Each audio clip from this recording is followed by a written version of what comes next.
మా ఇంటికి మా అత్తమ్మ వస్తూ వస్తూ మా చిన్నోని కూడా తీసుకొని వచ్చింది, మా అక్క కొడుకుని. సో ఆ రోజైతే మా అత్తమ్మ నాన్ వెజ్ తినదు, అందుకోసమే ఉలవకట్టు చారు ప్రిపేర్ చేస్తున్నాము. మా స్టైల్లో మేము ఎలా చేసుకుంటామో వీడియో మొత్తం చూడండి.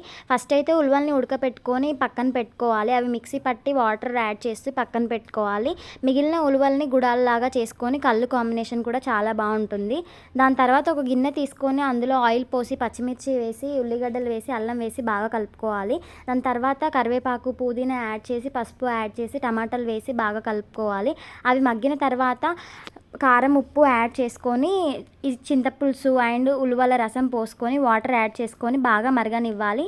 లాస్ట్కి కొత్తిమీర అండ్ మసాలా మెంతి పొడి వేసుకుంటే రెడీ అయిపోయినట్టే. మీకు నచ్చితే లైక్ చేయండి అండ్ మా చిన్నోడి మాటలు వినండి ఒకసారి ఎలా చెప్పాడో. వీడియో నచ్చితే సబ్స్క్రైబ్ చేయండి, వీడియోని షేర్ కూడా చేయండి. Bye bye. సూపర్ ఉన్నది.